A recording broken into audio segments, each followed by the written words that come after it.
have a world where ISIS is chopping off the heads of Christians and many others, drowning people in steel cages, burying people in the sand, and we have somebody up there who wants to be our president that says, I don't like Donald Trump's tone.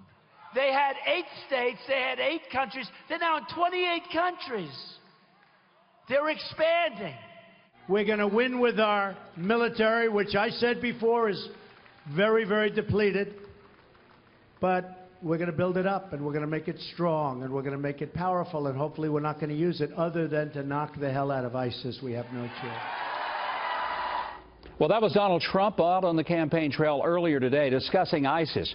His comments come as a stunning House GOP report finds that U.S. Central Command manipulated and distorted key data about the fight against ISIS in Iraq and Syria in order to minimize the threat that the radical Islamic group poses. Congressman Mike Pompeo told Fox News yesterday that the goal was, I quote, tell a story that ISIS was the JV and that we had al-Qaeda on the run. Joining us with reaction is the author of Defeating Jihad, The Winnable War, professor of strategy of irregular warfare at the Institute of World Politics, Dr. Sebastian Gorka, and the author of the book 3 Minutes to Midnight, retired Brigadier General Tony Tata. General, let me start with you. This seems to be an incredible report that shows that intelligence data was cooked for the express purpose of politicizing and making things seem better than they really were.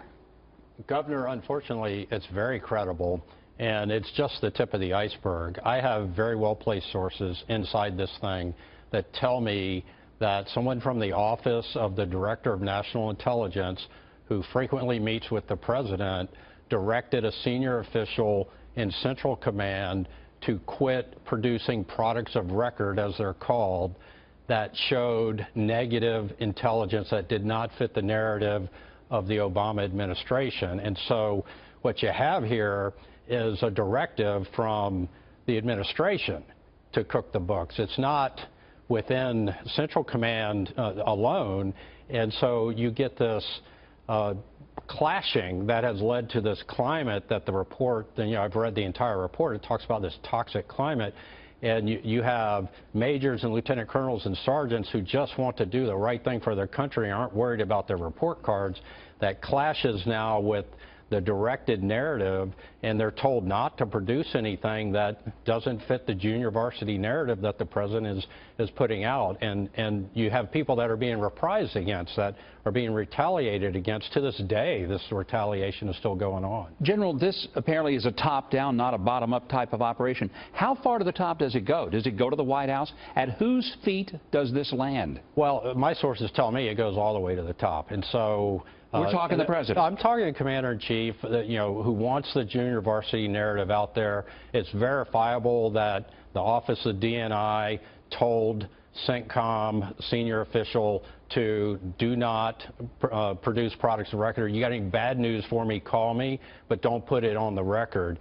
And you've got the Arab Spring that's happening. You've got the Syrian civil war that's happening. So what's happened is the chaotic way we left Iraq, notwithstanding that, you know, the Clinton-Obama narrative is that the war in Iraq has bred ISIS. That's just not the case. What this verifies is that President Obama and his administration, to include Secretary Clinton at the time, turned the other way purposefully, told other people, do not tell me how bad it is. We want a good narrative here because we just want to forget about it. And now that allowed ISIS to take root while we were looking the other way. Talk about fiddling while Rome is burning.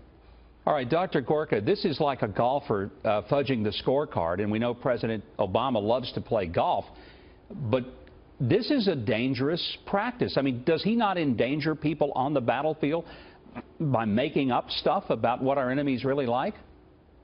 Well, I know the Commander-in-Chief likes to golf, but this act of willfully distorting and playing down the intelligence assessments when America is at war is tantamount to being a treasonous act.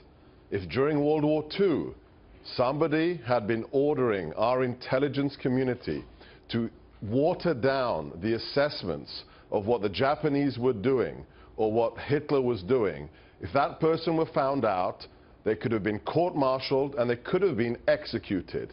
This is political interference in the intelligence cycle.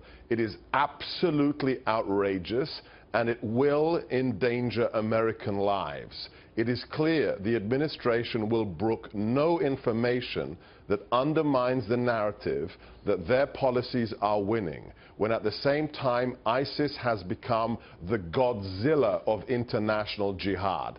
80,000 jihadis, territory with 6 million people on their new caliphate, and with attacks happening outside the war zone every 84 hours. That's the truth, that's the reality. But it doesn't match the White House narrative, therefore it must be sunken, it must be censored. Dr. Gorka, I've only got about 30 seconds, but I've got to ask this question. If I were a Democrat trying to defend this, I might say, look, it's always been the role of the commander-in-chief to put the best foot forward, to try to give the American people confidence. So why is that not an acceptable explanation for what happened? And we've only got a few seconds. Yeah, there's always rallying the troops and convincing the nation that this is important and that we can win. But that has nothing to do with the censorship of intelligence. Those are two completely different things, and the latter can cost people lives. That is frightening. And from both you and the general, we get a disturbing report. I'm anxious to see if the mainstream media is going to cover this. Are they going to really put the spotlight on the fact that we have been lied to, but more importantly than we, the American people, have been lied to, we've been lied to a lot. But the lies were being told up and down the chain of command, all the way to the people who are out on the battlefield. And soldiers and intelligence officers who every day risk their lives essentially were being told to simply make up a fairy tale, create a narrative, because the truth was not good for the politics of this administration. If every American isn't angry by that, I don't know what could make them mad.